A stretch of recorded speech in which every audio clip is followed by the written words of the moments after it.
কোনো এক সময়ে মহাত্মা বুদ্ধ তার সমকালীন কোনো এক রাজার গৃহে গিয়েছিলেন তার পিতার শ্মশান কার্য সম্পন্ন করতে। রাজার পিতার দেহাবসান হয়ে গিয়েছিল, তো রাজা মহাত্মা বুদ্ধকে আমন্ত্রণ করেছিলেন আসার জন্য। সংস্কারের কাজ সম্পন্ন হওয়ার পরে বুদ্ধ এক ব্যক্তিকে বললেন, এই শ্মশান কাজের পরে যে লাল কাপড়ে বাঁধা থাকে না, ওই ভাঁড় সমুদ্রের জলে ভাসিয়ে দিতে।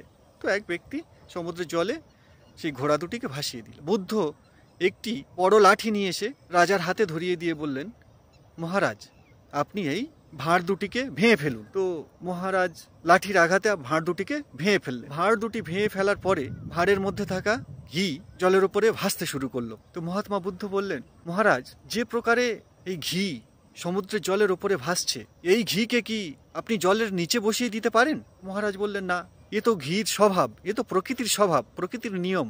ঘির নিজস্ব স্বভাব হলো ও জলের উপরে ভাসে, তাই ঘিকে নিচে বসানো সম্ভব নয়। তো মহাত্মা বুদ্ধ তখন বললেন, ঠিক এইভাবে কোনরূপ আচার অনুষ্ঠান, যাগযজ্ঞ, মন্ত্র ইত্যাদি জপ করে জলের নিচে থাকা নুড়ি, কাকর, পাথর কি ওপরে তোলা সম্ভব?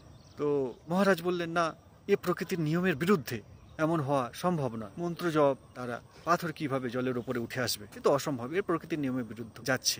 মহাত্মা বুদ্ধ বললেন, ঠিক এইভাবে আমাদের পূর্বপুরুষের দ্বারা হওয়া সব দুষ্কর্ম, অপকর্ম, কুপ্রথা, মূল্যহীন আচার অনুষ্ঠান জলের নিচে থাকা নুড়ি, কাকর, পাথরের মতো সমাজে স্তরে স্তরে বসে যায়।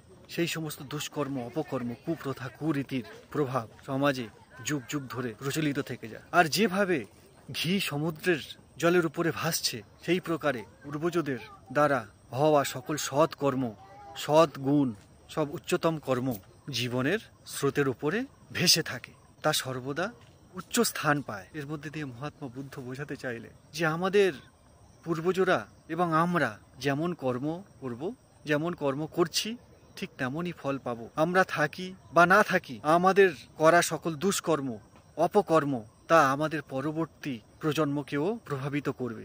আর যদি আমরা সৎ কর্ম করি, সৎসঙ্গ করি, আমরা যদি সততার সঙ্গে বাঁচি, আমাদের পরবর্তী প্রজন্মের মধ্যে সদ্গুণ, সদ্ভাব, সৎ মানসিক অবস্থার বিকাশ ঘটবে এবং তারা একটা উন্নত জীবন যাপন করবে। তাই আমাদেরকে সব কুসংস্কার, কুপ্রথা আর নানা রকম বিধি বিধান, আচার অনুষ্ঠান যেগুলো অপ্রয়োজনীয়, যার কোনো গুরুত্ব নেই, সেগুলোকে ত্যাগ করে দেওয়া উচিত। সেগুলোকে প্রকৃত সংস্কার, সংস্কার মানে জ্বালিয়ে দেওয়া উচিত।